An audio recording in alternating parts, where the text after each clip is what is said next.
On considère souvent la maîtrise de la chaleur comme le plus grand triomphe de notre civilisation. Pourtant, la conquête du froid est une aventure tout aussi extraordinaire, qui après des débuts difficiles, nous a menés à la frontière de l'ultra-froid. Pendant des siècles, le froid est resté un mystère inexplicable. Nul ne savait ce que c'était, et encore moins comment le domestiquer. Pourtant, au cours des 100 dernières années, le froid a révolutionné notre façon de vivre et de travailler. Imaginez des maisons et des supermarchés sans réfrigérateur ni produits surgelés, des gratte-ciel sans climatisation ou des hôpitaux sans oxygène liquide. La technologie du froid nous semble accessoire. C'est pourtant elle qui nous permet d'explorer aussi bien le cosmos que les profondeurs de notre cerveau. Et les progrès dans le domaine de l'ultrafroid, qui ont notamment engendré les ordinateurs quantiques et les réseaux à grande vitesse, pourraient même modifier la façon dont nous pensons et interagissons. Voici l'histoire des scientifiques et des rêveurs qui, au cours des 4 derniers siècles, sont descendus de plus en plus bas dans l'échelle des températures pour conquérir le froid, enrichir nos vies et tenter d'atteindre la limite ultime, aussi inaccessible que la vitesse limite de la lumière, le zéro absolu.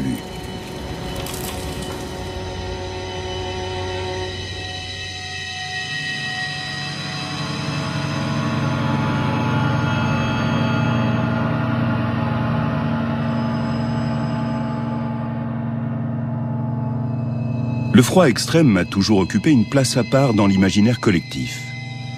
Pendant des milliers d'années, il est apparu comme une force maléfique, associée à la mort et à l'obscurité.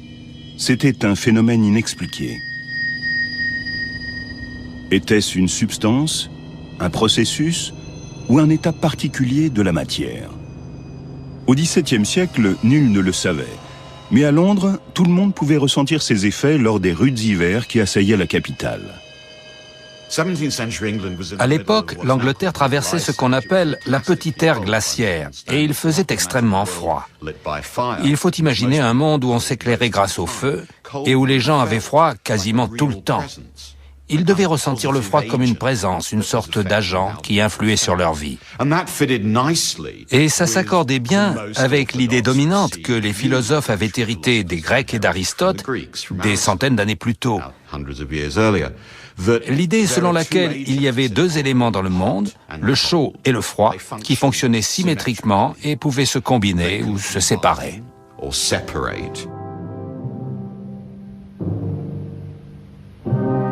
L'homme a alors l'impression d'être à la merci du froid, une force naturelle vue comme un acte divin et inspirant une admiration mêlée de crainte.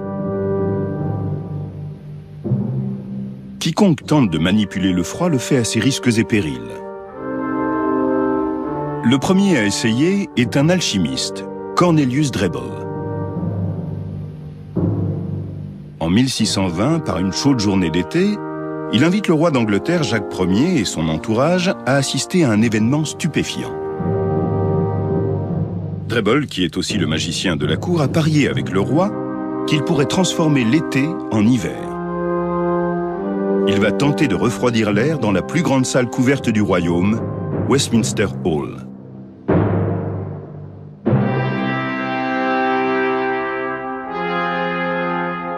Il espère ainsi impressionner le souverain.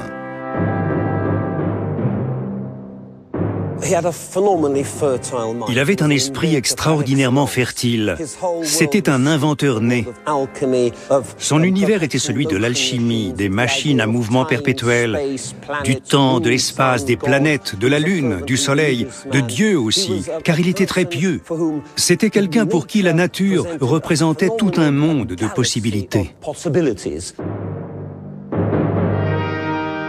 Le chimiste Andrew Shidlow, qui a toujours été fasciné par Drebbel, est ravi d'incarner le grand magicien de la cour. Comme beaucoup d'alchimistes, Drebbel gardait le secret sur ses méthodes. Mais Shidlow a une idée sur la façon dont il s'y est pris pour fabriquer du froid artificiel.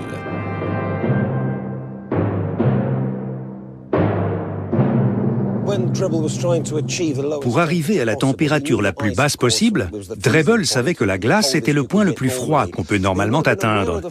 Et il savait sans doute aussi que mélanger la glace avec des sels permet d'abaisser encore la température. Les sels abaissent la température de fusion de la glace. D'après Shidlow, Drebbel a dû utiliser du sel de table ordinaire qui provoque la baisse de température la plus importante. Mais du sel et de la glace n'auraient pu, à eux seuls, refroidir une salle aussi vaste que Westminster Hall.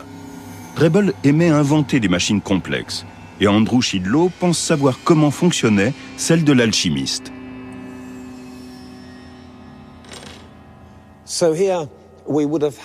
Il devait y avoir un ventilateur qu'on faisait tourner pour envoyer de l'air chaud sur les récipients froids qu'on voit ici. C'était en quelque sorte le premier système de climatisation de l'histoire. Ce système peut-il vraiment transformer l'été en hiver ? L'idée était de mélanger tout ça le mieux possible en à peu près 5 secondes. Andrew Shidlow pose sur une étagère des bocaux remplis de mélanges glacés pour créer les couloirs froids que l'air va traverser. On sent qu'il fait très froid. En fait, je sens de l'air froid tomber sur mes mains. Parce que l'air froid est plus dense que l'air chaud. Et on le sent très nettement sur les doigts. Lorsque l'air ambiant est passé à travers l'étagère de bocaux, sa température descend à environ 10 degrés.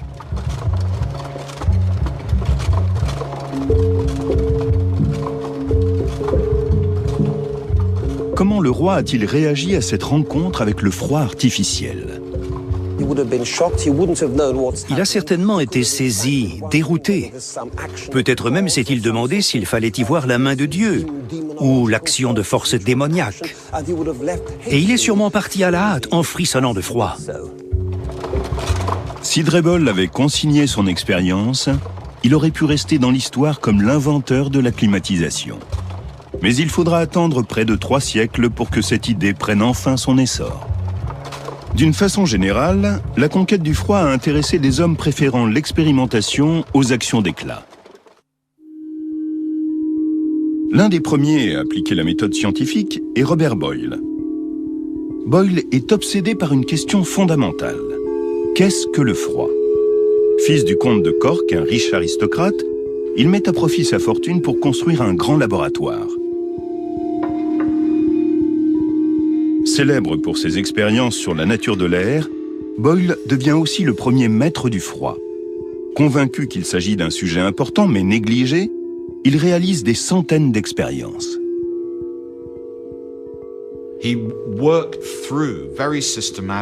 Il a passé systématiquement en revue toute une série d'idées sur ce qu'est le froid. Provient-il de l'air ? Provient-il de l'absence de lumière ? S'explique-t-il par l'existence d'étranges particules, dites frigorifiques, qui le produisent ?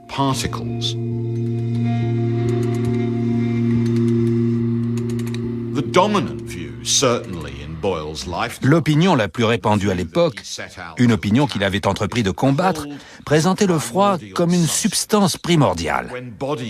Un corps qui se refroidit absorbe ce froid primordial et, en se réchauffant, il l'expulse. Boyle pensait que c'était faux et il a fait des expériences pour le prouver.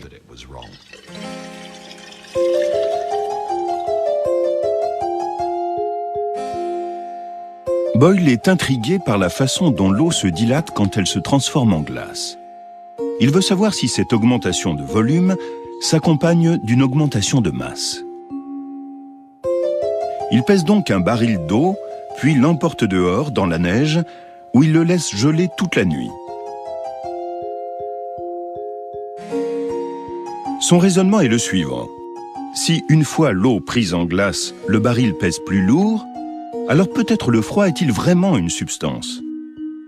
Mais quand il pèse à nouveau le baril, il constate que son poids est resté inchangé.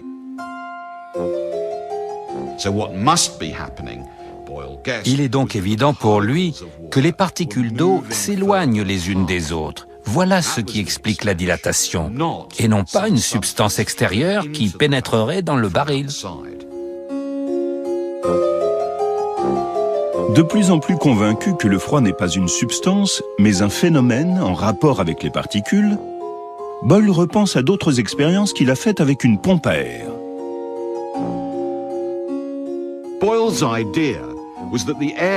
Son idée était que l'air emprisonné dans ce globe en verre est élastique. Quand vous essayez de le comprimer, il résiste. Cette vision des choses est très étroitement liée à la façon dont il étudie la chaleur et le froid. Son idée est que quand des substances telles que l'air se réchauffent, elles tendent à se dilater, un peu comme si les petits ressorts dont, d'après lui, chaque particule d'air est composée, se détendaient progressivement, prenaient plus de place et se dilataient.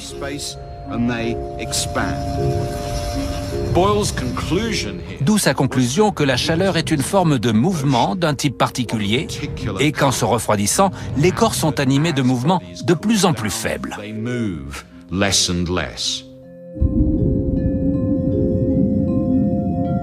L'ouvrage le plus long publié par Boyle porte sur le froid. Mais c'est un sujet qu'il juge difficile à étudier. Il se décrit comme un médecin travaillant dans une contrée lointaine, sans outils ni médicaments. Pour explorer efficacement cette contrée du froid, il manque à Boyle un instrument essentiel, un thermomètre précis.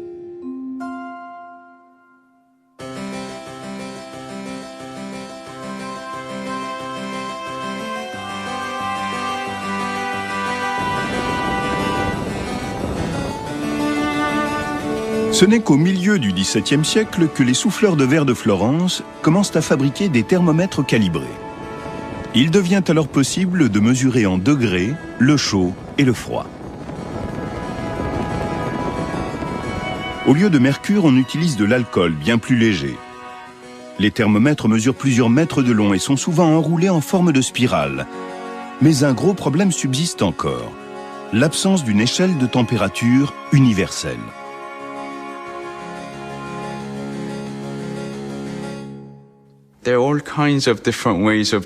Il y a différentes manières d'attribuer des nombres aux divers degrés de chaud et de froid. Et ceux qui fabriquaient les thermomètres n'arrivaient pas à s'entendre. Vous aviez quelqu'un à Florence qui en faisait un type, quelqu'un d'autre à Londres qui en fabriquait un autre, et ils n'avaient pas tous la même échelle. C'était difficile d'essayer de standardiser les thermomètres.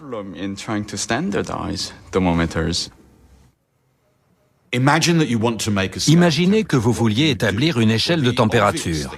La solution la plus évidente, comme le savaient les fabricants d'instruments et les expérimentateurs des XVIIe et XVIIIe siècles, c'est de trouver dans la nature une chose dont vous êtes sûr qu'elle a toujours la même température et d'en faire votre point fixe. Une meilleure stratégie encore consiste à trouver deux de ces choses, de façon à avoir un point fixe inférieur, quelque chose de froid, et un point fixe supérieur, quelque chose de chaud, puis de diviser la différence entre ces deux points en 100 petites parties. Le problème était de trouver un phénomène dont on pensait que la température était fixe. Pour le point fixe inférieur, on pouvait choisir la température de la glace juste au moment où elle fond. Ensuite, il y avait un éventail presque infini de candidats possibles pour le point fixe supérieur.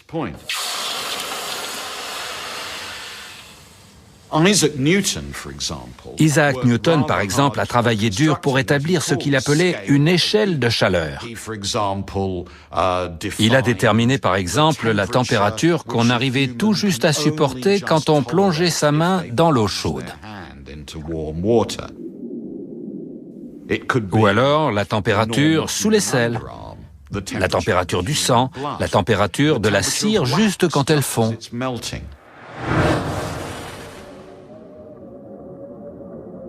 L'échelle de température la plus simple est conçue par l'astronome suédois Anders Celsius en 1742.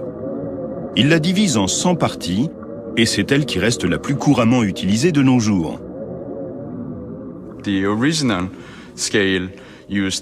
L'échelle originale de Celsius était inversée. Il avait attribué au point d'ébullition de l'eau la valeur 0 et au point de congélation la valeur 100. Et les chiffres augmentaient à mesure qu'on s'approchait du point de congélation. C'est un autre petit mystère non élucidé dans l'histoire du thermomètre. Pourquoi a-t-il gradué l'échelle de cette façon ?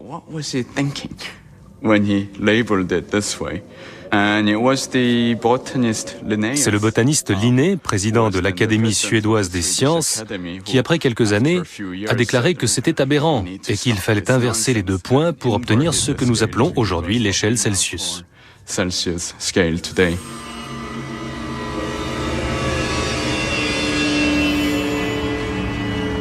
Il y a cependant une question que personne ne songe à poser.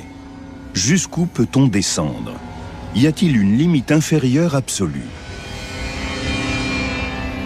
L'idée qu'une telle limite puisse effectivement exister va marquer un tournant dans l'histoire du froid. Tout a commencé avec le physicien français Guillaume Amonton. Il faisait des expériences où il chauffait et refroidissait des volumes d'air pour observer leur dilatation et leur contraction. Maintenant, on va mettre de la glace et voir ce qui se passe. Il a remarqué que quand on refroidit un volume d'air, la pression diminue.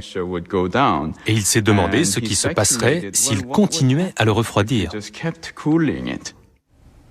En étudiant la température par rapport à la pression, Amonton constate que quand la température diminue, la pression en fait autant, ce qui lui donne une idée extraordinaire. Amonton a commencé à s'interroger sur ce qui se passerait si on prolongeait cette ligne jusqu'à ce que la pression soit égale à 0. Et c'est la première fois dans l'histoire qu'est apparue l'idée d'un zéro absolu de température. Zéro pression, zéro température. C'était une idée révolutionnaire quand on y pense, d'imaginer que la température puisse avoir une limite inférieure, un point zéro. Dans la partie supérieure, elle peut continuer d'augmenter à l'infini jusqu'à ce qu'il fasse de plus en plus chaud. Mais peut-être existe-t-il un point zéro où tout commence.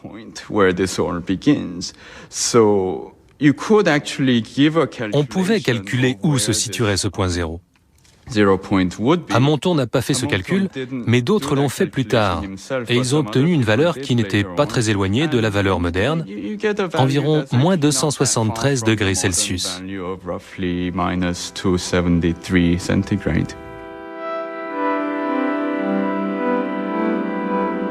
D'un seul coup, Amonton réalise que si la température peut continuer à augmenter à l'infini, elle ne peut pas descendre plus bas que ce point absolu. Mais pour lui, c'est une limite théorique, pas un objectif qu'il faut tenter d'atteindre. Avant que la science puisse progresser en direction de ce point zéro, bien inférieur aux températures les plus froides trouvées sur Terre, il faut résoudre une question fondamentale. Pour la plupart des scientifiques, il ne fait désormais plus aucun doute que le froid est simplement l'absence de chaleur. Mais savoir ce qui se passe exactement quand on chauffe ou refroidit une substance suscite toujours de vives polémiques. L'argumentation d'hommes comme Amonton reposait entièrement sur l'idée que la chaleur est une forme de mouvement et que les particules se rapprochent les unes des autres à mesure que la substance dans laquelle elles se trouvent refroidit. Malheureusement, la science du froid est sur le point de subir un sérieux revers. L'idée que le refroidissement est dû au ralentissement des particules commence à tomber en défaveur. À la fin du XVIIIe siècle apparaît une théorie concurrente. Une théorie extrêmement séduisante, mais totalement fausse. Baptisée la théorie du calorique, elle a pour fer de lance le grand chimiste français Antoine Lavoisier.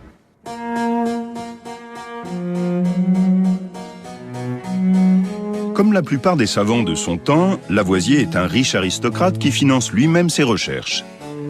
Lui et sa femme, qui l'assistent dans ses expériences, font même réaliser leur portrait par le célèbre peintre David.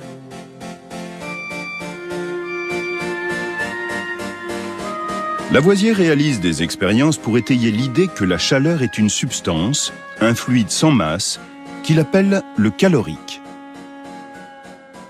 il a toujours été très préoccupé par l'idée qu'il y avait dans l'air atmosphérique un élément qui pénétrait dans les corps et qui modifiait leurs conditions.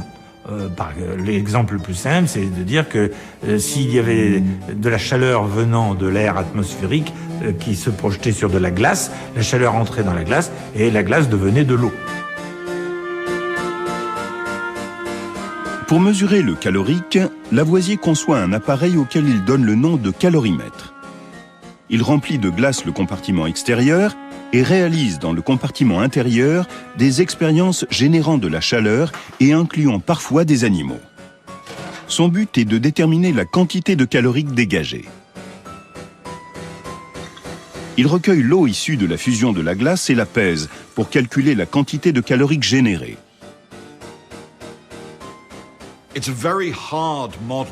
C'est un modèle très difficile à réfuter si vous acceptez qu'il existe une substance sans masse. Pour Lavoisier, la chaleur, le calorique, est un élément au même titre que l'oxygène ou l'azote. L'oxygène gazeux est fait d'oxygène et de calorique. Enlevez le calorique et l'oxygène pourrait se liquéfier. C'est un modèle très difficile à remettre en question parce qu'il explique beaucoup de choses et aussi parce que Lavoisier était un chimiste très éminent. Pourtant, sa théorie du calorique a rapidement été mise à mal.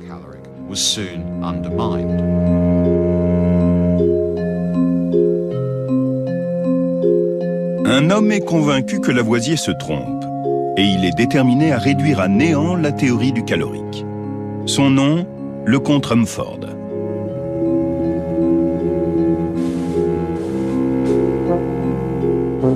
C'est un personnage haut en couleur.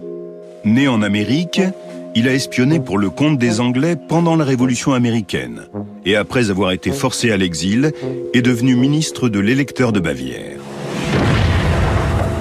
Parmi ses diverses responsabilités, il est chargé des manufactures d'armes et c'est là, dans les années 1790, qu'il commence à réfléchir à la manière dont il va pouvoir réfuter la théorie du calorique grâce au forage des canons.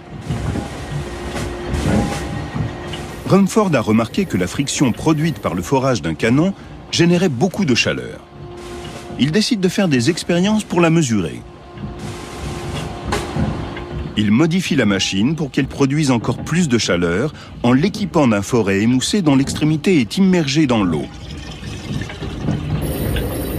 À mesure que le foret s'enfonce dans le canon, la température de l'eau augmente jusqu'au point d'ébullition. Plus le forage dure longtemps, plus la quantité de chaleur produite est importante. La théorie que Rumford avait élaborée sur le calorique à l'issue de ses travaux sur le forage des canons était l'antithèse de la théorie de Lavoisier, puisque Lavoisier pensait que la source de la chaleur et du calorique était dans l'air atmosphérique et que Rumford a très bien démontré qu'en réalité, la source de la chaleur, c'était la friction sur le métal. Malgré tous les efforts du comte Rumford, la théorie de Lavoisier reste dominante jusqu'à la fin du XVIIIe siècle. Son prestige scientifique est tel que peu osent remettre ses idées en question. Un prestige qui ne le protège pourtant pas du chaos de la Révolution, qui va bientôt interrompre ses recherches. Au plus fort de la terreur, il est arrêté, puis guillotiné.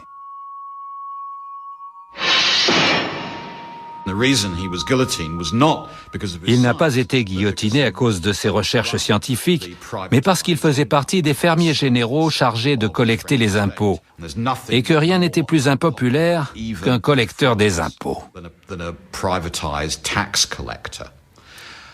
Après son exécution, sa femme a quitté la France et a rencontré Rumford quand celui-ci s'est installé en Europe occidentale au début des années 1800. Rumford l'a épousée. Il a donc épousé la veuve de l'auteur de la théorie qu'il voulait contredire. Rumford est un homme très ascétique, très autoritaire, qui ne boit pas de vin, qui mange peu, qui n'aime pas la vie sociale, qui ne s'intéresse en fait qu'à la science et qui a ses idées philanthropiques de soupe populaire, de fourneaux économiques, enfin, tout sujet qui laisse Madame Lavoisier complètement indifférente. Il l'empêche de sortir, il l'empêche de recevoir des amis, elle se venge en arrosant ses roses avec de l'eau bouillante. Bref, la vie devient intenable et tout Paris se moque d'eux parce que leur couple devient assez ridicule. Et au bout de 4 ans donc de vie conjugale, ils divorcent. Après avoir quitté Madame Lavoisier, Rumford consacre le reste de sa vie à son premier amour, la science. Il faudra attendre près de 50 ans pour que sa théorie de la chaleur et du froid soit enfin acceptée. Il continue d'encourager la science en fondant la Royal Institution de Londres. Et c'est dans cette ville que va survenir la prochaine grande avancée dans la conquête du froid.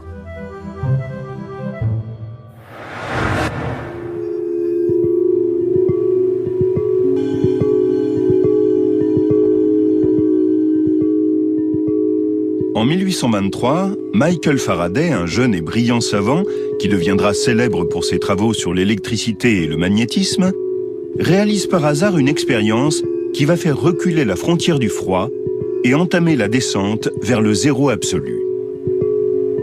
On lui a demandé d'explorer les propriétés d'un nouveau gaz, le chlore. Il prend des cristaux de chlore et les fait chauffer à l'extrémité d'un tube scellé. Il plonge l'autre extrémité du tube dans un bain de glace. Rapidement, il voit se dégager du chlore gazeux de couleur jaune. Arrive alors un visiteur, le docteur Paris.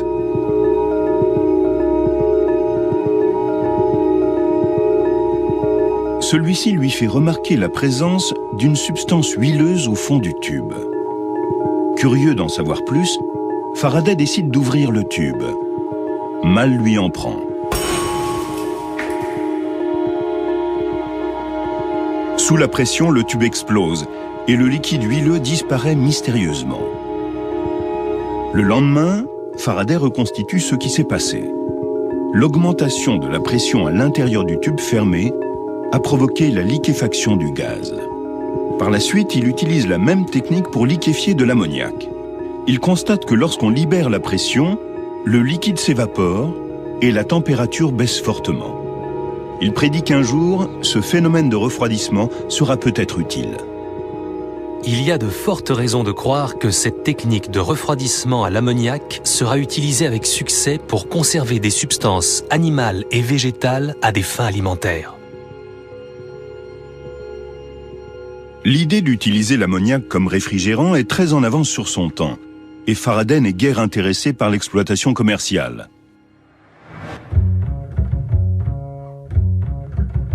De l'autre côté de l'Atlantique, un entrepreneur américain mu par une philosophie très différente est sur le point de commercialiser le froid. Une conversation avec son frère oriente Frédéric Tudor dans une voie qui va faire de lui l'un des hommes les plus riches d'Amérique.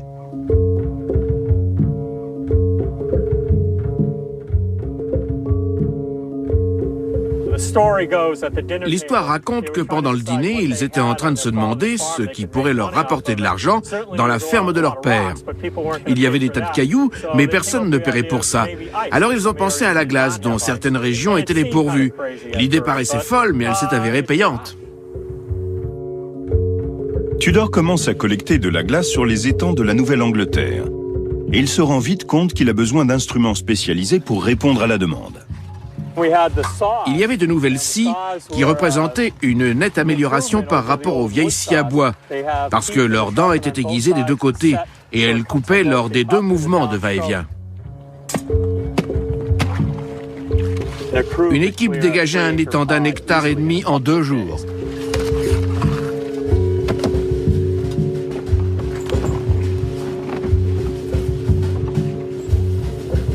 Le rêve de Tudor, mettre la glace à disposition de tous, ne se limite pas à la Nouvelle-Angleterre. Il veut l'expédier dans des régions chaudes comme les Caraïbes et le sud des États-Unis. Quand il a essayé de convaincre les propriétaires de bateaux de transporter sa cargaison de glace, ils ont tous refusé parce qu'ils ne voulaient pas d'eau à l'intérieur de la coque. Il a donc dû trouver des investisseurs pour financer l'achat d'un bateau baptisé The Favorite.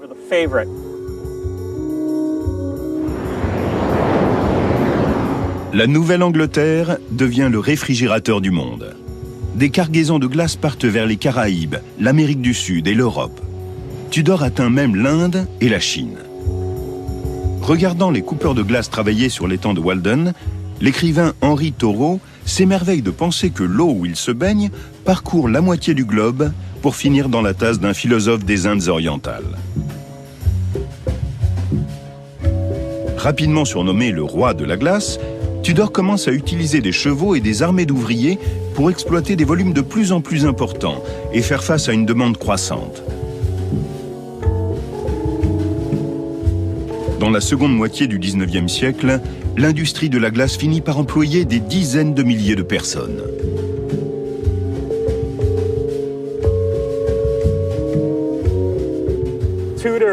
Tudor est devenu le plus gros distributeur de glace et l'un des premiers millionnaires américains. Un seul de ses bateaux partant pour les Caraïbes lui rapportait $6 000. Et ça, à une époque où les gens gagnaient 200 ou 300 $ par an. Gagner des milliers de dollars paraissait inconcevable.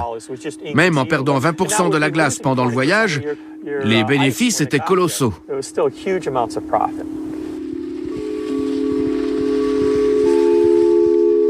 La réussite de Tudor repose sur une propriété remarquable de la glace. Il faut autant de chaleur pour faire fondre un bloc de glace que pour porter la même quantité d'eau à environ 80 degrés. Ce qui veut dire que la glace met longtemps à fondre, même quand on l'expédie vers des climats chauds.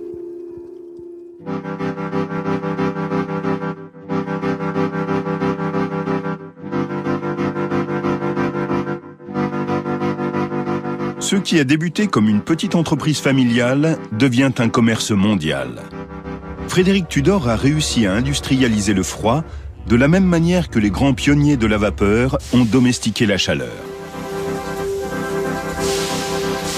Dans les années 1830, la révolution industrielle bat son plein. Mais pour que puisse s'accomplir l'étape suivante dans la conquête du froid, il faudra paradoxalement attendre l'apparition des machines à vapeur et le principe de la conversion de la chaleur en mouvement. C'est en effet seulement ensuite que seront mises au point les premières machines capables de produire une réfrigération artificielle.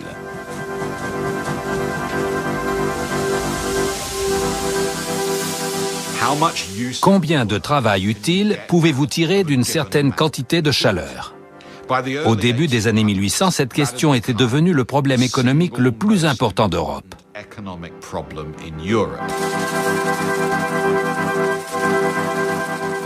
Pour faire des bénéfices, il fallait convertir efficacement la chaleur en mouvement, sans gaspiller de chaleur et en obtenant le maximum d'effets mécaniques.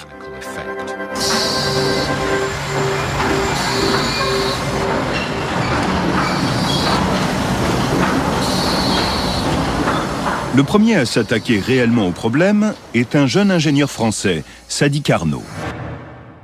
Pour lui, améliorer l'efficacité de la machine à vapeur pourrait aider à redresser l'économie française après la défaite de Waterloo. Au Conservatoire des Arts et Métiers, il commence à étudier comment une machine à vapeur transforme la chaleur en travail mécanique.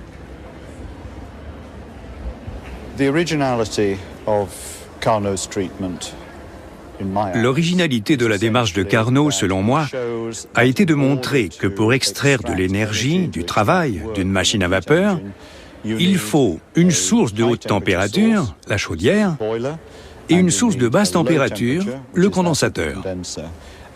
Et l'essence de la machine à vapeur, pour Carnot, c'est que la chaleur passe de la haute température de la chaudière à la basse température du condensateur. Dans les machines à vapeur, tout indique que la chaleur s'écoule autour de la machine et que lorsqu'elle s'écoule, la machine produit un travail mécanique.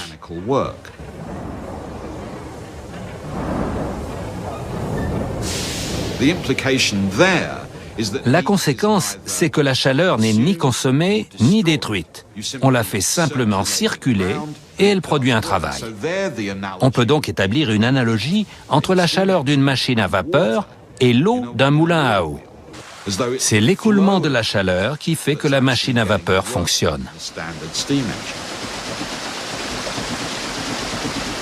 Carnot compare l'écoulement de la chaleur à l'écoulement de l'eau sur une roue à aube. Il note que la quantité de travail mécanique produite dépend de la distance sur laquelle l'eau chute.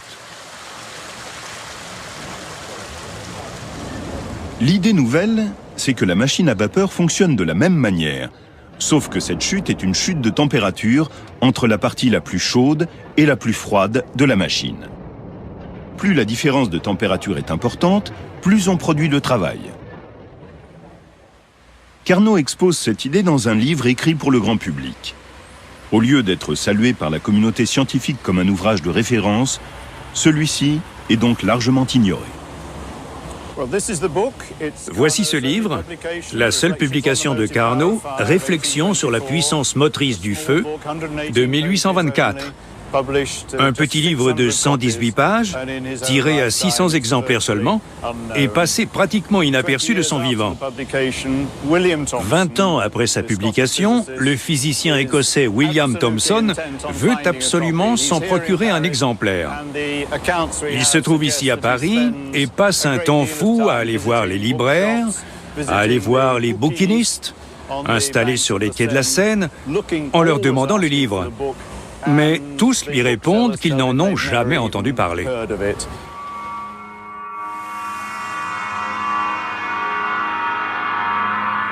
William Thomson, le futur Lord Kelvin, l'un des fondateurs de la nouvelle science de la thermodynamique, finit par en dénicher un exemplaire. Les idées de Carnot aident à définir deux lois fondamentales régissant les flux d'énergie. La première dit que l'énergie peut être convertie d'une forme à une autre, mais ne peut jamais être créée ou détruite.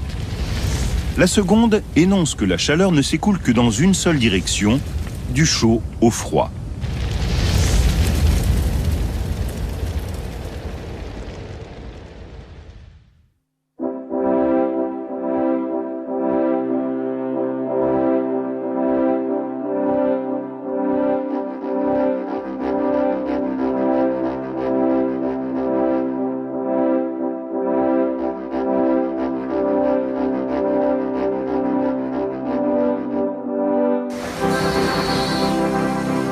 Dans la seconde moitié du XIXe siècle, cette nouvelle conception de l'énergie ouvre la voie à la production artificielle du froid.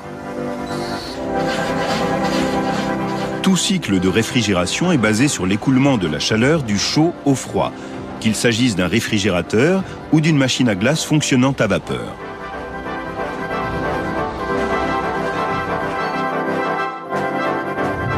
Dans la première étape de ce cycle, des pistons géants compriment de l'ammoniac en un liquide chaud. L'ammoniac liquéfié est pompé dans un condensateur où il est refroidi. Puis il est envoyé dans des tuyaux passant sous des réservoirs d'eau.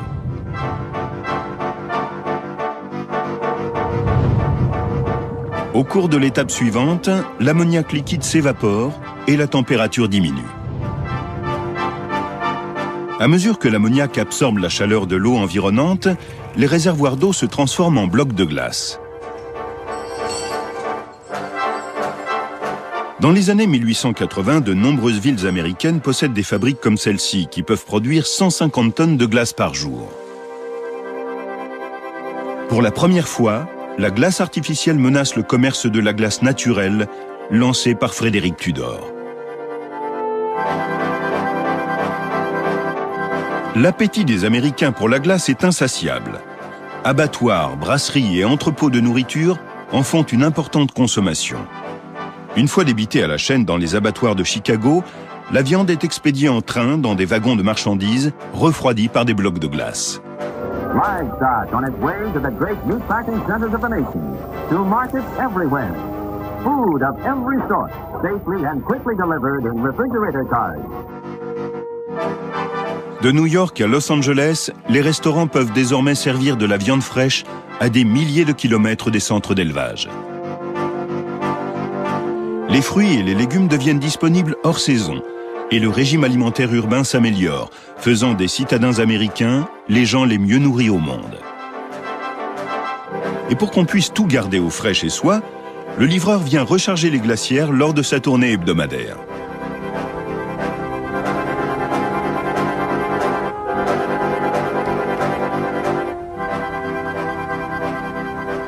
L'origine de la réfrigération remonte aux expériences de Faraday sur la liquéfaction de l'ammoniac au milieu du XIXe siècle.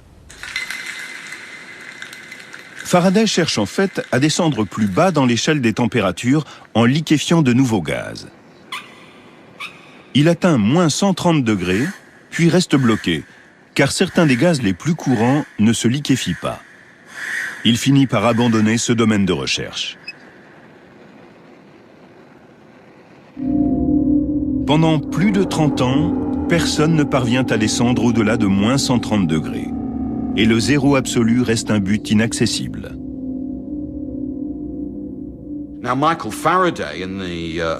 Michael Faraday, dans la première moitié du XIXe siècle, avait laissé aux physiciens et aux chimistes une sorte de terre vierge à défricher, ce qu'il appelait les gaz permanents, l'hydrogène, l'azote, l'oxygène, qui semblaient impossibles à liquéfier.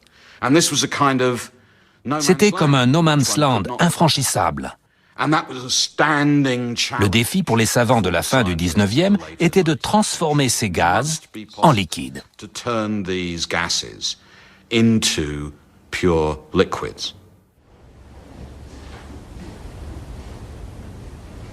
Ce n'est qu'en 1873 qu'un physicien hollandais, Van der Waals, parvient à expliquer pourquoi ces gaz ne se liquéfient pas. En estimant la taille des molécules et les forces qui s'exercent entre elles, il montre que pour liquéfier ces gaz en les comprimant, il faudrait les refroidir en dessous d'une température critique.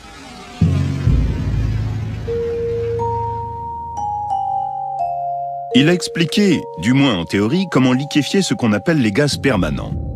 Mais le défi pratique demeure et devient pour les scientifiques de toute l'Europe une véritable obsession. Cette question des gaz permanents, tout le monde se l'a posée. Il y avait donc pas mal de gens ambitieux en Europe qui essayaient de s'y consacrer. L'un d'entre eux était français, c'était Louis-Paul Cailletet.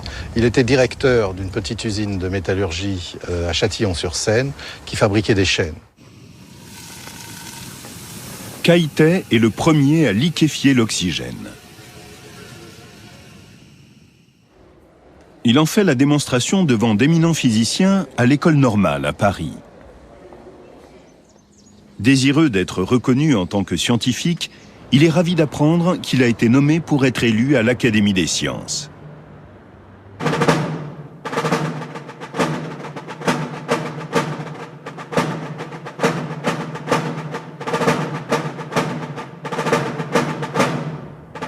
La veille de Noël 1877, Cailletet est arrivé dans cette cour et l'a traversée, pensant vraiment que la séance de l'Académie, au moment où elle parlerait de la physique, allait lui être entièrement consacrée et que ce serait son jour de gloire. En fait, ça s'est passé tout à fait différemment de ce qu'il avait imaginé.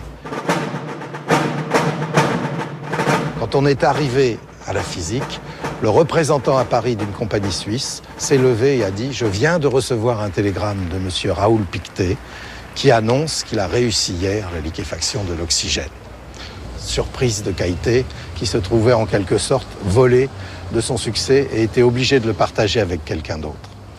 À ce moment-là, quand même, pour sauver la situation, le secrétaire de l'Académie a dit « Je demande qu'on ouvre le pli scellé que M. Cailletet a fait déposer la semaine dernière. » Et ce pli racontait que la semaine précédente, Louis-Paul Cailletet, devant ses amis académiciens, avait à l'école normale répété l'expérience qu'il avait déjà réussi à Châtillon-sur-Seine de liquéfier de l'oxygène. Cailletet prend sa place parmi les autres grands académiciens.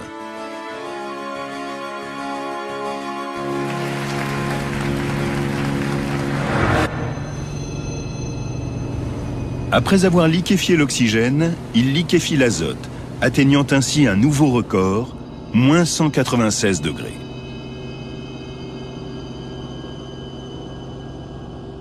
Mais descendre plus bas représente un énorme défi scientifique, et il se voit contraint d'y renoncer.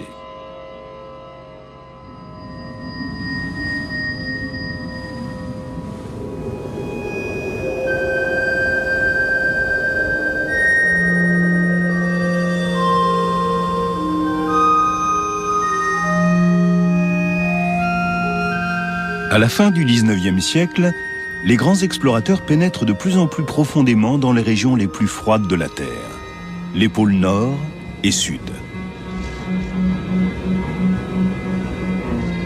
Cette rivalité pour l'exploration des pôles va de pair avec une compétition moins publique mais tout aussi intense pour atteindre le point le plus froid de l'univers, le zéro absolu.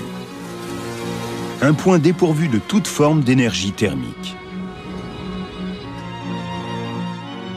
Parmi les favoris de cette course au froid figure James Dewar, professeur à la Royal Institution de Londres. En 1891, il donne l'une de ses célèbres conférences publiques du vendredi soir sur les prodiges du froid extrême.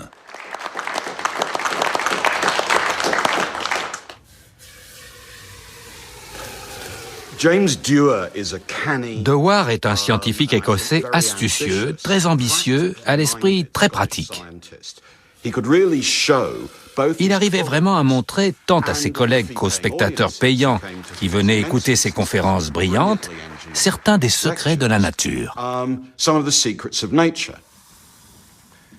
Prenez cette balle en caoutchouc. Elle rebondit parfaitement, vous en conviendrez. Mais voyons ce qui se passe après quelques secondes d'immersion dans l'oxygène liquide.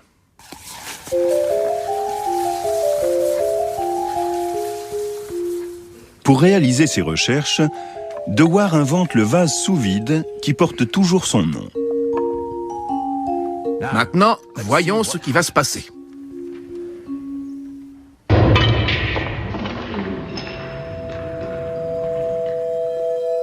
Le froid a joué un grand rôle dans la vie de James Dewar. Enfant, il fait du patin sur un étang gelé en Écosse. Plus tard, il affirmera que son expérience précoce la plus formatrice résulte d'un accident lié à la pratique de ce sport.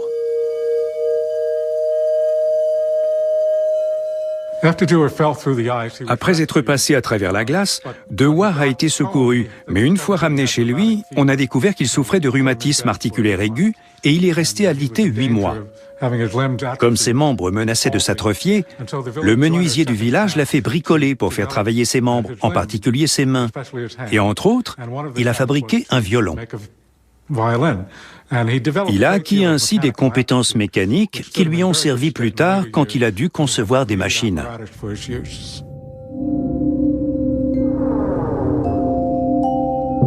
20 ans après la liquéfaction de l'oxygène et de l'azote, personne n'a réussi à franchir la barrière des moins de 100 degrés.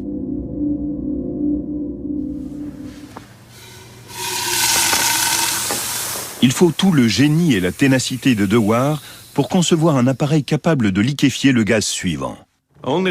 Seul le dernier des gaz permanents reste à liquéfier, l'hydrogène, aux environs de moins 250 degrés centigrades. Ce sera le plus grand accomplissement de notre temps, un triomphe de la science. Dewar est déterminé à être le premier à gravir ce qu'il appelle le mont Hydrogène. Mais il n'est pas seul.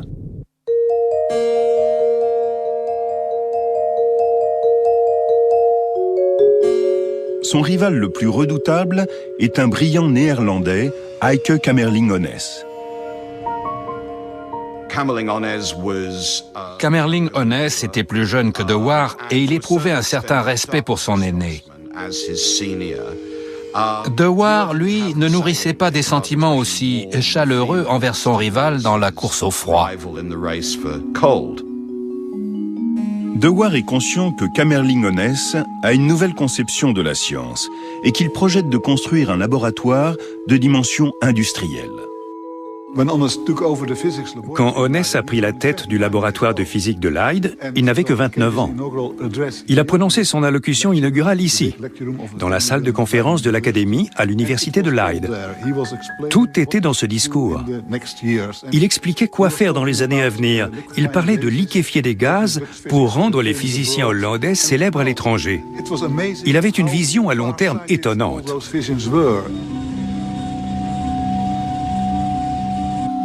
Le laboratoire de Kamerlingh-Onnes ressemble à une usine. Il engage des fabricants d'instruments, des souffleurs de verre et une armada de jeunes laborantins surnommés les garçons bleus en raison de la couleur de leur blouse. Plus tard, il crée une école de formation technique qui existe encore aujourd'hui. Dewar et Onnes ne peuvent pas être plus différents. Très secret sur ses travaux, Dewar cache au public certaines parties de ses appareils avant ses conférences. Onnes, lui, commente les avancées de son laboratoire dans une revue mensuelle. Si Onnes est la tortue de la fable, Dewar en est le lièvre. Dewar était un brillant expérimentateur, un homme qui pouvait fabriquer lui-même ses instruments et était partisan de la force brute, c'est-à-dire réunir les instruments, mettre l'expérience en place et essayer de toutes ses forces d'obtenir le résultat souhaité. Kamerlingh-Onnes avait une conception très différente des choses. Il a inauguré ce qu'on appelle aujourd'hui la science lourde. Contrairement à Dewar, Onnes pense que des calculs théoriques détaillés sont indispensables avant de se lancer dans des expériences. C'est un disciple et un proche de Van der Waals dont la théorie a contribué à résoudre le problème de la liquéfaction des gaz permanents.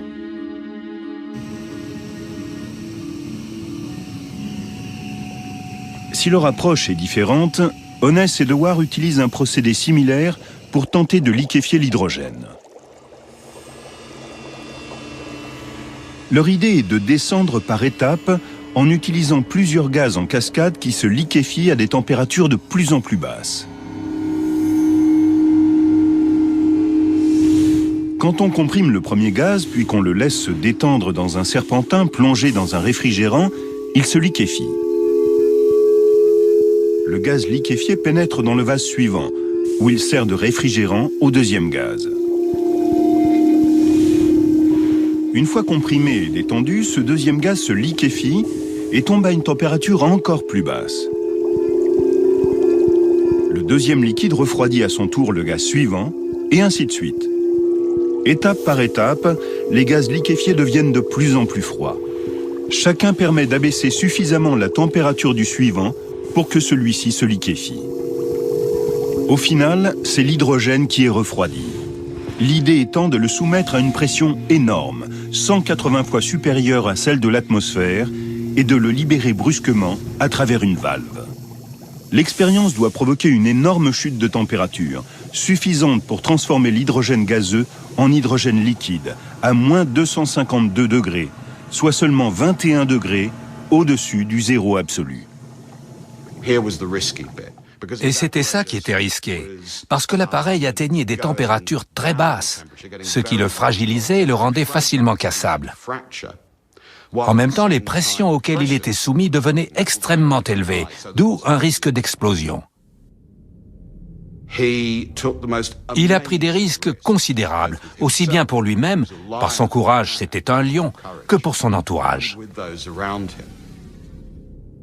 Tous les instruments avec lesquels il travaillait pouvaient se briser ou exploser, et il n'était pas rare que ça arrive. De nombreuses explosions se produisent dans le laboratoire de Dewar. Plusieurs de ses assistants perdent la vue lorsqu'ils sont atteints par des éclats de verre. Dans son carnet, il notait en détail ce qui se passait dans l'appareil, mais pas ce qui arrivait au laborantin. On a l'impression qu'il accordait plus d'importance à ses appareils qu'à ses assistants. Ses assistants lui étaient fidèles. Ils continuaient de travailler pour lui. Il y a un tableau qui le représente en train de faire une conférence avec 2 de ses assistants. L'un avait perdu un œil, mais le peintre le montre tourné de l'autre côté, si bien qu'on ne le remarque pas. Il y avait donc quelque chose entre Dewar et ses assistants pour qu'ils conservent envers lui une loyauté qui serait presque inconcevable aujourd'hui.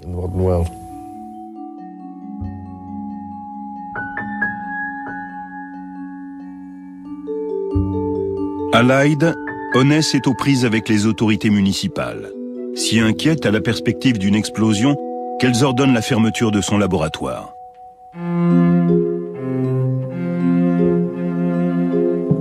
Dewar envoie une lettre de protestation, mais le laboratoire d'Onès reste fermé pendant 2 ans.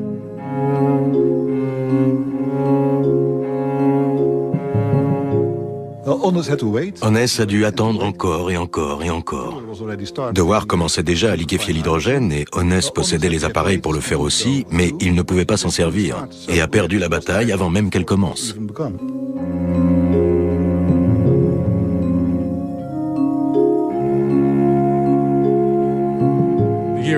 On est en 1898, Dewar tente depuis plus de 20 ans de liquéfier l'hydrogène et il est enfin prêt pour l'assaut final contre le mont Hydrogène. En utilisant de l'oxygène liquide, Dewar amène l'hydrogène gazeux à moins 200 degrés centigrades. Il augmente la pression jusqu'à ce que les vases soient sur le point d'exploser, puis ouvre la dernière valve de la cascade. Peu après, l'embout s'est obstrué. Mais par chance, il s'est débouché et presque immédiatement, des gouttes de liquide se sont mises à tomber et il s'en est rapidement accumulé 20 cm3. Dewar a liquéfié l'hydrogène, le dernier des gaz dits permanents. Pour le prouver, il prend un petit tube d'oxygène liquide et le plonge dans l'hydrogène liquide. Instantanément, l'oxygène liquide gèle et devient solide. À présent, il n'y a plus de doute. Il vient de produire le liquide le plus froid qui existe sur Terre et s'est approché plus près du zéro absolu que quiconque avant lui. Il s'est dit qu'il avait accompli le plus grand exploit scientifique du monde, qu'il serait acclamé et recevrait tous les prix existants. Ça n'a pas été le cas. Pour Dewar, c'était l'ambition de l'alpiniste. Vous venez de faire l'ascension du plus haut pic qu'on puisse voir aux alentours, et en arrivant au sommet, vous voyez une autre montagne encore plus haute, juste derrière. Cette montagne, c'est l'hélium, un gaz inerte récemment découvert. Van der Waals a prédit que l'hélium se liquéfierait à une température encore plus basse que l'hydrogène, environ 5 degrés au-dessus du zéro absolu. L'hélium est un gaz extrêmement rare et difficile à purifier. Dewar parvient à s'en procurer une petite quantité. Onès, lui, met 3 ans à en réunir assez pour alimenter son gigantesque laboratoire. Pourtant, à mesure que le stock de Dewar s'amenuise, le lièvre commence à prendre du retard sur la tortue. Un jour, alors qu'il travaillait avec de l'hélium, un des assistants de Dewar a tourné un robinet vers la gauche au lieu de la droite. Un bon volume de gaz s'est échappé et ils n'ont rien pu faire pendant 6 mois. Dewar était furieux.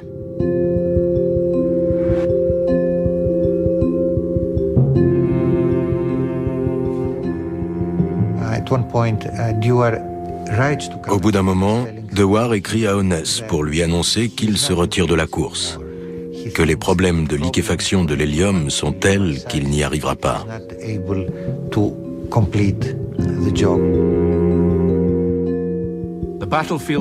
Les champs de bataille de la science sont au centre d'une guerre perpétuelle dans laquelle il n'y a aucun espoir de victoire finale. Servir dans l'armée de la science, avoir montré l'initiative, suffit à satisfaire l'ambition légitime de tous ceux qui étudient la nature. Merci.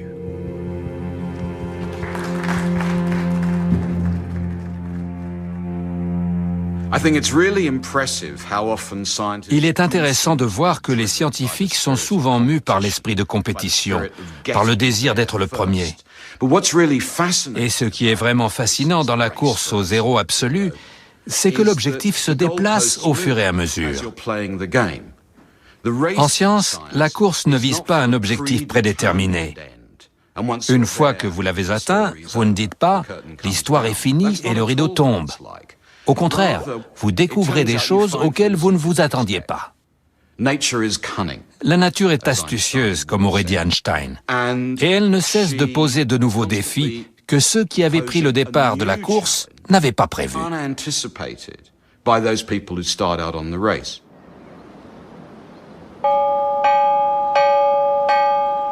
Un jour d'été 1908, Onnes demande à son assistant en chef, Flim, de traverser le fleuve pour le rejoindre. Ils sont enfin prêts à tenter la liquéfaction de l'hélium.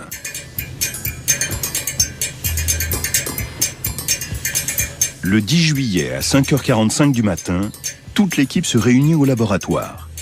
Ils ont maintes fois répété la procédure. Leyde est une petite ville universitaire et le bruit se répand rapidement que le grand jour est venu. Il leur faut jusqu'au déjeuner pour s'assurer que le dispositif est purgé de toute trace d'air. À 15h, l'activité est si intense que quand son épouse arrive avec son déjeuner, Onnes lui demande de le nourrir pour ne pas avoir à s'arrêter. Il est tendu vers un seul but.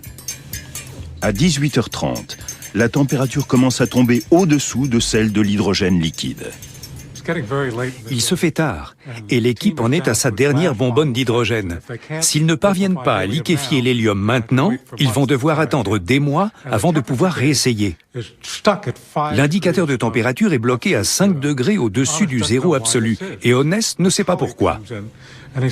Un de ses collègues arrive et lui dit qu'ils ont peut-être réussi sans s'en apercevoir. Alors, Onnes attrape une lampe électrique, il se faufile sous la machine, regarde, et effectivement, il y a du liquide au fond. De l'hélium liquéfié. Ils ont atteint moins 268 degrés centigrades, 5 degrés au-dessus du zéro absolu, et ont enfin produit de l'hélium liquide. Cet exploit vaudra à Kamerlingh Onnes le prix Nobel en 1913.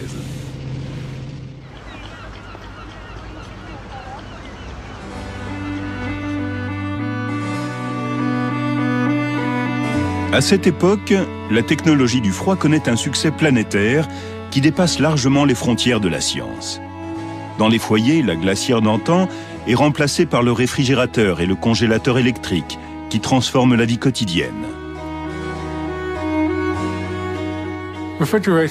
La réfrigération a beaucoup changé la vie des gens. D'abord en ce qui concerne l'alimentation. On pouvait aller faire ses courses toutes les semaines et non plus tous les jours. Acheter des aliments provenant de presque partout dans le monde et les conserver chez soi. Les réfrigérateurs et les congélateurs deviennent vite des symboles de la vie moderne. Mais une autre conséquence des recherches sur le froid a elle aussi un impact considérable sur la vie urbaine, le refroidissement de l'air. Trois siècles se sont écoulés depuis que Cornelius Drebbel a fait son expérience devant le roi Jacques Ier. À présent, à l'aube du XXe siècle, la climatisation est sur le point de révolutionner le monde.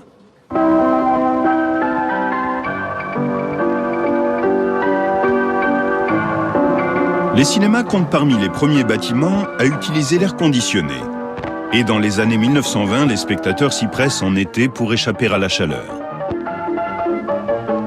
La climatisation repose sur le principe du refroidissement de l'air en supprimant l'humidité par condensation, ce qui permet à un air frais et sec de circuler. Elle devient également de plus en plus courante au travail, surtout dans le sud des États-Unis, où les usines de textiles et de tabac sont presque insupportables sans air conditionné. When employees breathe good air and feel comfortable, they work faster and do a better job. I think some people think that these were nice, Certains pensent que les gentils patrons rafraîchissaient le lieu de travail par compassion pour leurs employés, mais c'est faux. Le confort était un effet secondaire. En fait, la climatisation servait à assurer la qualité. Elle permettait de contrôler la rupture des fibres dans les usines de coton pour obtenir une qualité constante. Et elle servait à régler le problème de la poussière qui tourmentait les employés des usines de cigares depuis des dizaines d'années. Quand les ouvriers rentraient chez eux, comme la plupart vivaient dans des cabanes non climatisées, ils se félicitaient de leur journée de travail fraîche et agréable. Guess what we've got? An RCA room air conditioner. I'm a woman and I know how much pure... Dans les années 1950, la plupart des foyers s'équipent d'unités indépendantes, faciles à poser. Ce n'est pas juste un appareil électroménager, mais un nouveau mode de vie.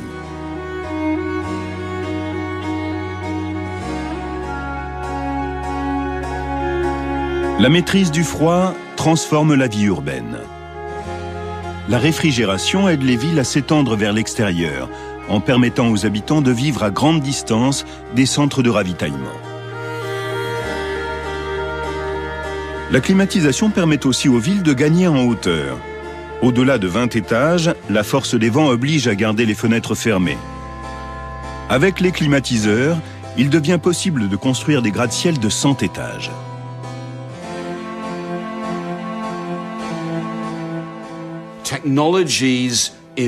Sont apparues des technologies qui ont permis non seulement de protéger la société humaine des ravages du froid, mais aussi de transformer le froid en une ressource productive et gérable. D'un côté, il y avait le moteur à vapeur, de l'autre, le réfrigérateur.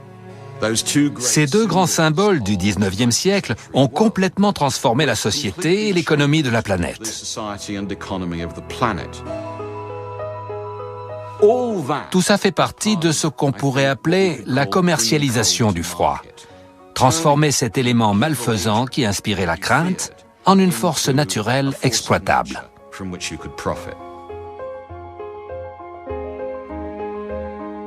La croissance explosive du monde moderne doit beaucoup à la conquête du froid. De nombreuses technologies voient le jour à mesure qu'on s'approche toujours davantage du zéro absolu.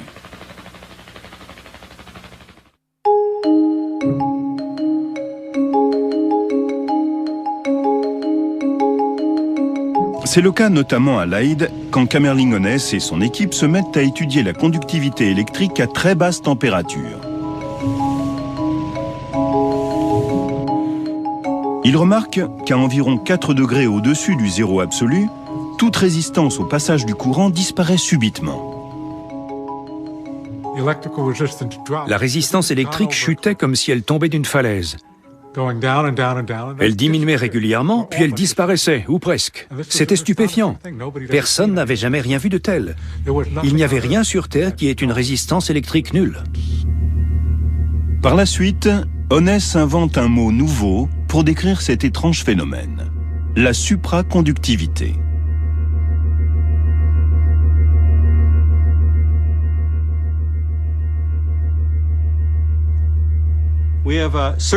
On a un anneau circulaire composé d'aimants qui produisent un champ magnétique. On place dessus un palais supraconducteur et on lui donne une petite poussée. Le champ magnétique repousse le supraconducteur. Le champ magnétique de la piste induit un courant dans le palais qu'on a refroidi. Ce courant crée à son tour un champ magnétique de sens opposé qui fait léviter le palais. Ça produit un champ magnétique en sens contraire et c'est pour cela qu'il y a répulsion. À mesure que le palais se réchauffe, ses propriétés supraconductrices se dissipent, de même que son champ magnétique induit. La supraconductivité est découverte en 1911, mais il faudra plusieurs dizaines d'années avant qu'on puisse en expliquer le principe. Chaque grand physicien théoricien avait sa théorie. Tout le monde essayait de l'expliquer, mais sans succès. Et les surprises ne font que commencer. Dans les années 1930, on observe un autre phénomène étrange à des températures encore plus basses. Cet hélium liquide en évaporation rapide se refroidit jusqu'à ce que, à 2 degrés au-dessus du zéro absolu, il subisse une transformation spectaculaire. Brusquement, le bouillonnement s'arrête et la surface de l'hélium liquide devient complètement immobile. On continue d'abaisser la température, mais il ne se passe rien de particulier. C'est l'un des grands phénomènes de la physique du XXe siècle. L'hélium liquide s'est transformé en superfluide qui possède des propriétés vraiment surprenantes. Here I have a beaker with an unglazed ceramic bottom of ultrafine porosity. Normalement, ce récipient au pore minuscule peut contenir l'hélium liquide. Mais dès que l'hélium devient superfluide, il se met à fuir. We call this kind of flow a superflow. L'hélium superfluide est capable de faire des choses apparemment impossibles. Il paraît défier la gravité. Une fine couche peut remonter le long des parois pour s'échapper de son récipient. Cela parce que sa viscosité est nulle. Il peut même produire une fontaine sans frottement qui ne cesse jamais de couler. La superfluidité et la supraconductivité sont des notions déroutantes pour les scientifiques. De nouvelles théories radicales sont nécessaires pour les expliquer.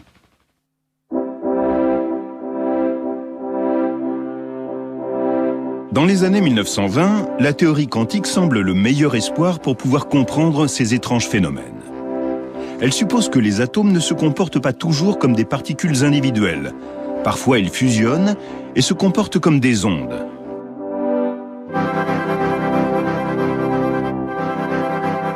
Ils peuvent même être des particules et des ondes en même temps. Ce curieux paradoxe est difficile à accepter, même pour de grands esprits comme Albert Einstein. En 1925, un jeune physicien indien du nom de Bose envoie à Einstein un article qu'il n'a pas pu faire publier. Dans cet article, il applique les mathématiques qui régissent le comportement des particules légères aux atomes.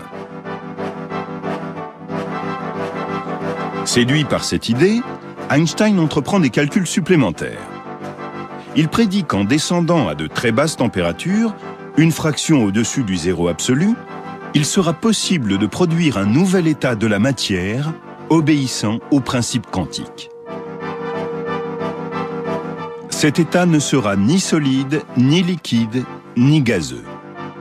On lui donne donc un nom presque aussi étrange que ses propriétés, le condensat de Bose-Einstein. Pendant les 70 années qui suivent, la création de ce condensat reste un rêve. La matière peut avoir différents états. Les atomes portés à haute température forment toujours des gaz. Si on refroidit le gaz, il devient liquide. Si on refroidit le liquide, il devient solide. Mais dans certaines conditions, si on refroidit les atomes jusqu'à des températures très basses, ils subissent une très curieuse transformation, une sorte de crise d'identité. Je vais vous montrer ce que j'entends par là. Quand vous descendez à des basses températures, les propriétés mécaniques quantiques des atomes deviennent importantes. Ce sont des propriétés très étranges, mais chacun de ces atomes commence à avoir des propriétés ondulatoires. Au lieu de points comme ceci, on a des petits paquets d'ondes.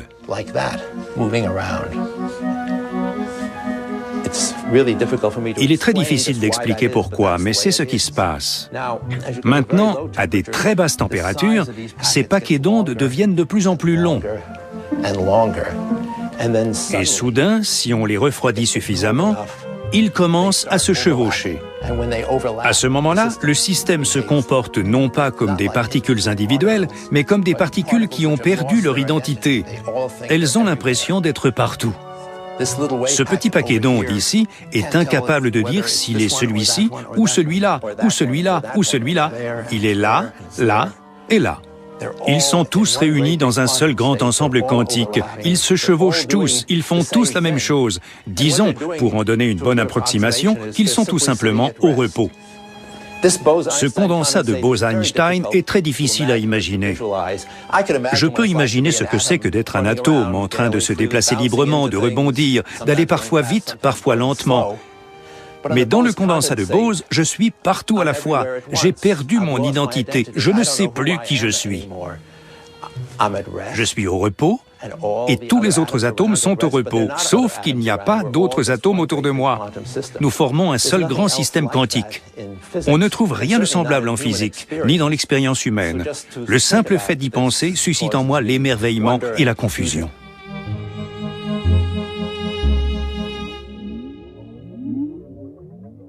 Au MIT, Daniel Kleppner et son équipe ont tenté de produire un condensat de Bose-Einstein avec de l'hydrogène.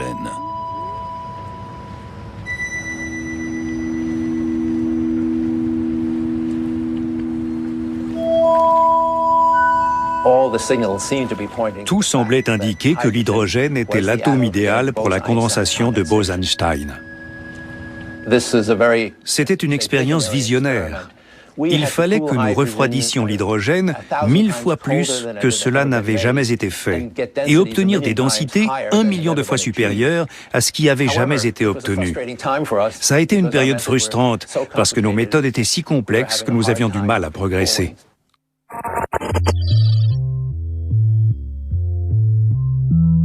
Il est temps pour la génération suivante de prendre la relève. 2 physiciens qui ont travaillé avec Kleppner partent s'installer à Boulder, dans le Colorado. Ils conçoivent une nouvelle approche. Au lieu de se concentrer sur les atomes les plus légers du tableau périodique, Eric Cornell et Carl Wieman décident de se servir d'atomes métalliques bien plus lourds, comme le rubidium et le césium. Ces atomes géants vont-ils leur permettre de s'approcher plus près du zéro absolu ? À l'époque, beaucoup pensaient que les éléments légers comme l'hydrogène et le lithium convenaient mieux. Mais nous avions d'autres idées. Oui, une intuition en quelque sorte. Ils comptent utiliser un rayon laser pour refroidir les atomes, une technique qui a déjà été essayée au MIT. On associe souvent le laser à la chaleur, mais quand on le règle sur la même fréquence que des atomes se déplaçant à une certaine vitesse, le laser peut refroidir ces atomes.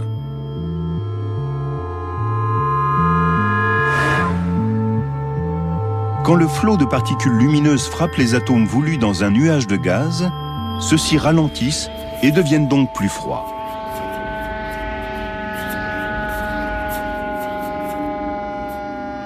Le refroidissement par laser est une nouvelle technique qui offre la possibilité d'abaisser la température d'un gaz à seulement quelques millionièmes de degrés au-dessus du zéro absolu.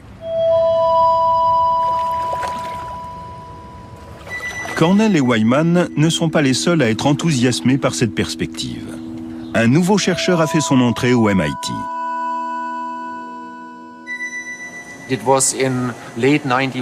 Fin 81, début 82, on s'est dit qu'en disposant les rayons laser différemment, on pourrait refroidir les atomes jusqu'à atteindre une densité supérieure. Et ça a marché. Ça a vraiment marqué un tournant. Je n'oublierai jamais notre excitation pendant les réunions, quand on discutait de ce qu'on allait faire ensuite, parce qu'à des densités supérieures, on peut faire beaucoup de choses. Arriverait-on à la condensation de Bose-Einstein ? Soutenu par le MIT, Ketterle construit un laboratoire laser pour tenter de produire un condensat d'atomes de sodium. Voici un four à jet atomique. Sous le papier d'aluminium, il y a une petite chambre à vide où on chauffe du sodium métallique jusqu'à ce qu'il s'évapore. Et c'est avec cette vapeur de sodium qu'on essaye de réaliser la condensation de Bose-Einstein.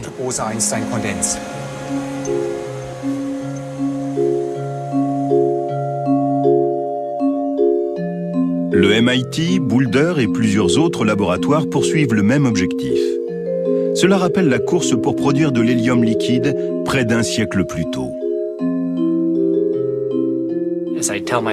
Comme je dis à mes étudiants, tout ce qui mérite d'être fait doit être fait rapidement, parce que la science ne cesse de progresser, qu'on est mortel et qu'on a envie d'accomplir des choses.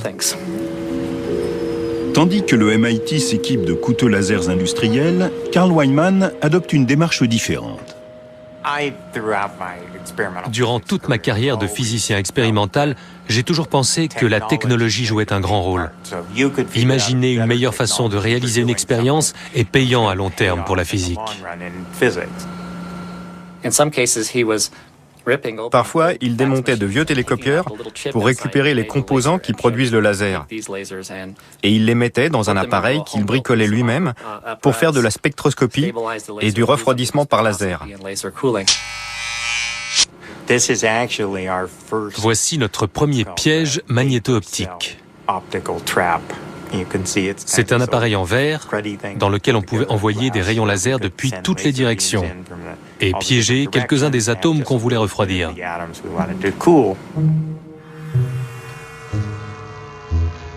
En plus de bombarder les atomes avec des lasers, il les piège dans un champ magnétique intense. On peut avoir toutes les bobines à l'extérieur du système à vide. Ça rend les choses beaucoup plus simples et beaucoup plus faciles.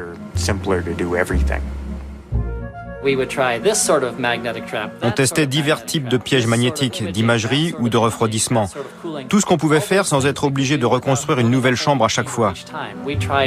On a testé 4 pièges magnétiques en 4 ans, au lieu de mettre 3 ou 4 ans pour en faire un. Plus souple et plus rapide, les deux chercheurs de Boulder espèrent battre leur ancien laboratoire. Mais les chercheurs du MIT ne l'entendent pas de cette oreille. Ils veulent aussi la victoire. Il y avait une compétition, mais c'était amical.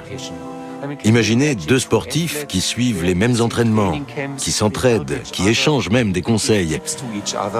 Mais quand sonne l'heure de la course, chacun veut être le premier.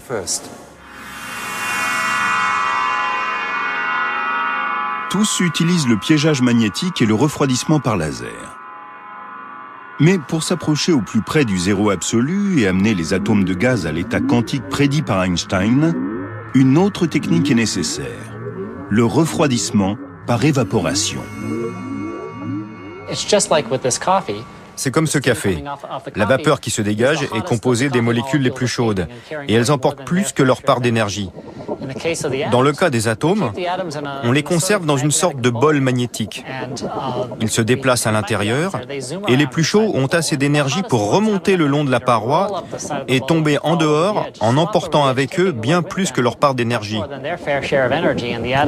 Les atomes restants ont de moins en moins d'énergie, ils se déplacent moins vite et se regroupent dans le fond. On abaisse alors le bord du piège magnétique pour qu'il y ait toujours quelques atomes qui puissent s'échapper, jusqu'à ce que les derniers atomes restants se réunissent au fond du bol, deviennent de plus en plus froids et de plus en plus denses. Et là, l'évaporation provoque la condensation de Bose-Einstein.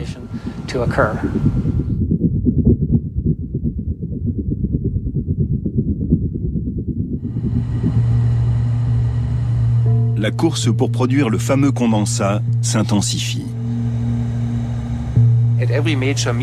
Dans tous les colloques, Cornell et moi-même donnions une conférence. Nous étions conscients que nous poursuivions le même objectif. On était partagés. D'un côté, c'était flatteur parce qu'ils utilisaient une méthode que nous avions inaugurée. D'un autre côté, ça nous rendait nerveux parce que science rime avec compétition et on voulait être les premiers à réussir. On pensait qu'on le méritait, même si c'est vrai qu'on avait un peu court-circuité le groupe du MIT qui nous avait appris tant de choses. Carl Wieman a été cité dans un article disant qu'il espérait que le groupe du MIT réussirait en premier et aurait le prix Nobel, et que l'équipe de Boulder pourrait faire toutes les expériences intéressantes. C'était gentil, mais ça ne s'est pas passé comme ça. Le 5 juin 1995 est un grand jour dans l'histoire de la physique. L'équipe de Boulder crée enfin ce qu'Einstein avait prédit 70 ans auparavant. Un condensat de Bose-Einstein. Notre première réaction a été de nous dire « Prudence ». Réfléchissons bien, faisons toutes les vérifications possibles pour nous assurer qu'il s'agit vraiment de la condensation de Bose-Einstein.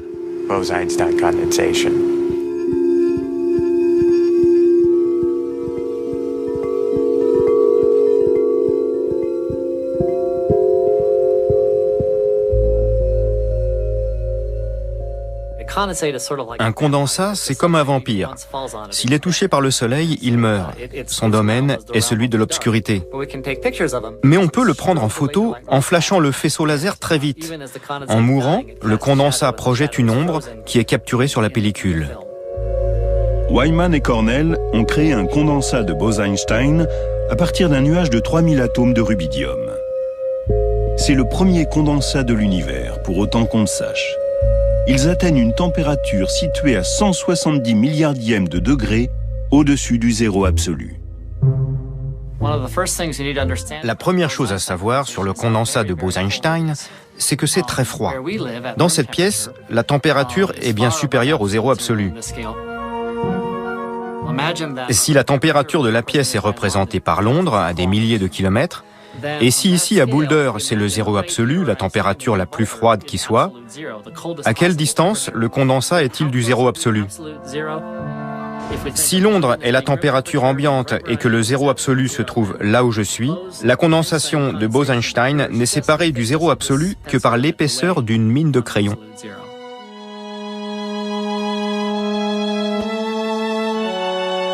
Quelques semaines après l'équipe de Boulder, Wolfgang Ketterle produit un condensat encore plus gros, à partir de 10 millions d'atomes de sodium. Enfin, la mécanique quantique n'est plus un charabia théorique, mais un phénomène observable à l'œil nu.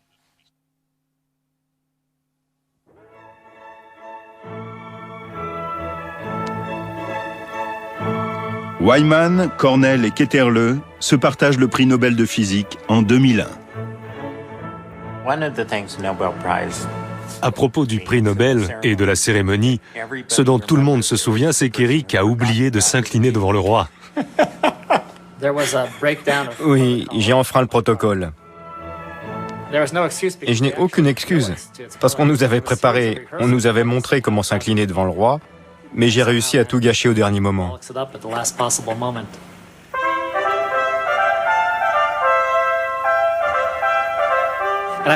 J'ai pensé que Karl, qui venait après moi, ferait la même erreur pour qu'on ne se rende compte de rien. Mais il a été parfait.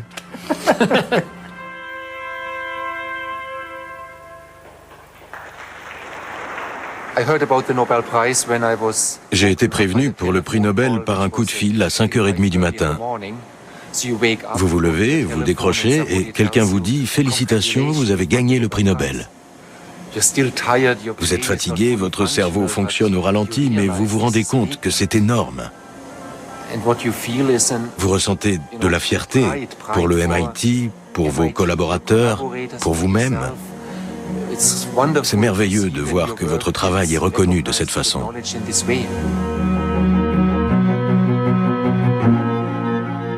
Comme n'importe quelle grande aventure, la recherche scientifique n'offre aucune garantie de succès.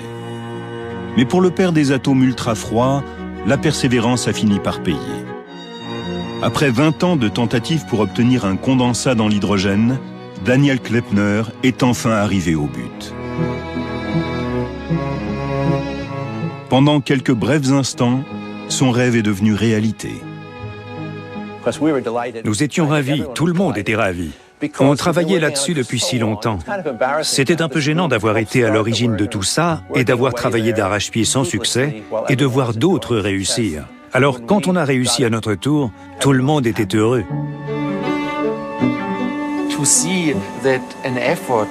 Voir 20 ans d'efforts, de patience, de frustration et de ténacité finir par porter leurs fruits à quelque chose de libérateur. Je n'oublierai jamais l'ovation faite à Daniel Kleppner quand il a annoncé qu'il avait réalisé la condensation de Bose-Einstein dans l'hydrogène. Tout le monde s'est levé, c'était comme une symphonie. On poussait des hurrahs, on pleurait, parce qu'on se rendait compte qu'ils avaient fini la course, mais trop tard. C'était eux qui avaient donné l'impulsion à tout ce domaine de recherche, et c'était donc un moment très émouvant. Pour les pionniers qui ont réalisé le rêve d'Einstein et créé des condensats, une extraordinaire décennie vient de s'achever. À présent se profile un nouveau défi. Trouver des applications pratiques pour les atomes ultra-froids.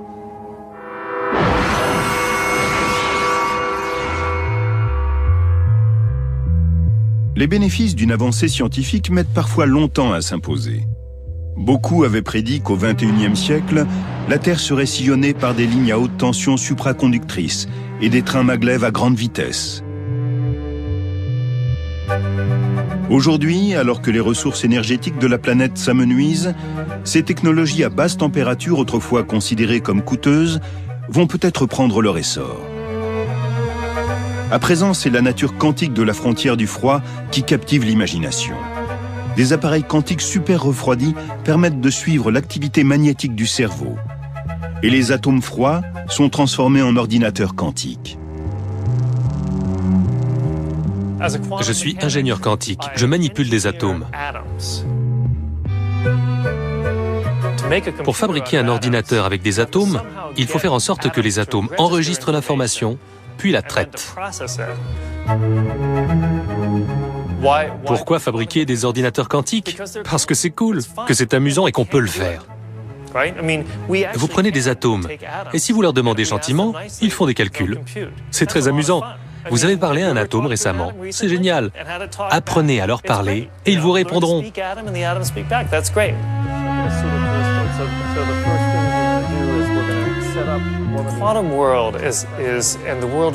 Le monde quantique est le monde de l'ultra petit. C'est comme une contrée sauvage où vous n'êtes encore jamais allé. Tout vous paraît étrange. Vous voyez des choses que vous n'avez encore jamais vues. Mais si vous voulez vraiment voir ce qui s'y passe, vous ne devez pas faire de bruit. Si vous allez dans cette contrée sauvage et que vous faites blabla, blabla, vous ne verrez jamais rien parce que tous ces phénomènes exotiques sauront que vous êtes là et resteront cachés. Si vous faites beaucoup de bruit, c'est mauvais. Et au niveau quantique, au niveau microscopique, le bruit, c'est la chaleur. Pour observer ces effets exotiques et étranges, vous devez être silencieux, très silencieux. Il ne faut pas qu'il y ait de bruit, ce qui veut dire qu'il faut refroidir les choses. Contrairement aux ordinateurs classiques où chaque décision repose sur un bit d'information, qui est soit un 0, soit un 1, dans le monde quantique, les règles changent. À première vue, un ordinateur quantique n'a rien de spécial. Mais la mécanique quantique est étrange, elle est bizarre. Les ordinateurs quantiques exploitent cette étrangeté. Prenons un bit quantique, ou qubit. Le qubit peut être un 0 ou un 1, mais il peut être un 0 et un 1 en même temps. C'est presque une forme de calcul parallèle, mais dans l'ordinateur parallèle, un processeur fait une chose, un autre en fait une autre, aussi bien que vous avez deux processeurs qui travaillent. Dans un ordinateur quantique, il n'y a qu'un seul processeur qui fait les deux choses en même temps.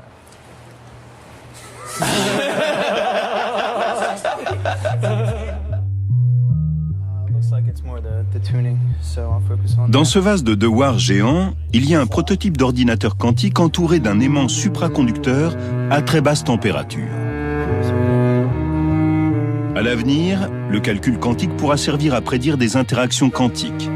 Par exemple, la façon dont un nouveau médicament agit sur un dysfonctionnement biochimique. Ou à résoudre des problèmes de chiffrage complexes, comme le décryptage des nombres premiers, essentiel pour la sécurité des paiements par carte de crédit sur Internet. Cet univers quantique est une nouvelle terra incognita, rendue accessible par la descente vers le zéro absolu.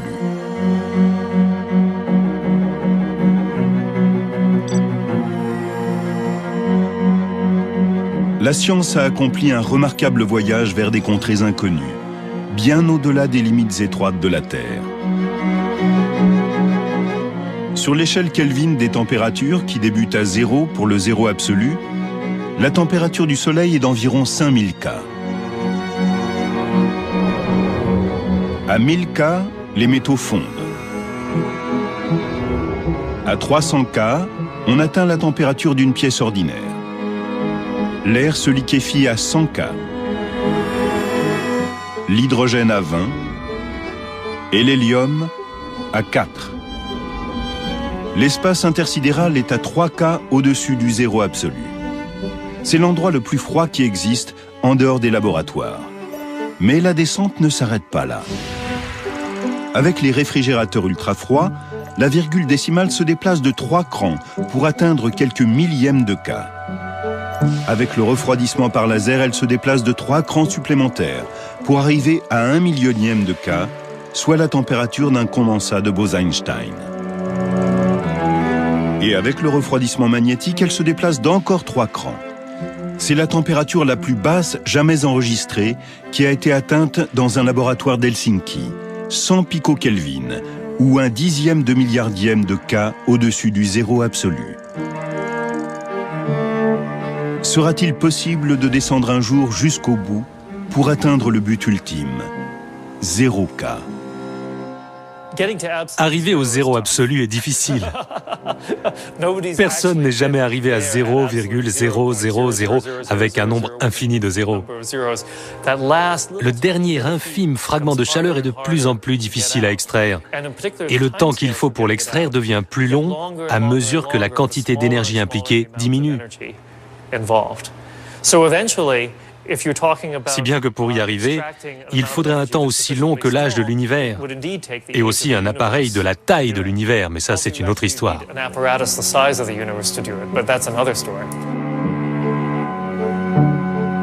Le zéro absolu est peut-être impossible à atteindre, mais la progression vers cette destination ultime a permis de révéler beaucoup des secrets fondamentaux de la matière.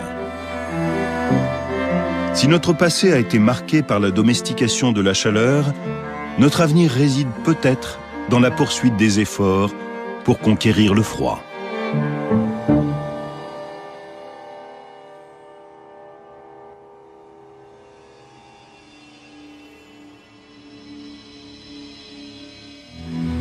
La semaine prochaine, remontons le temps.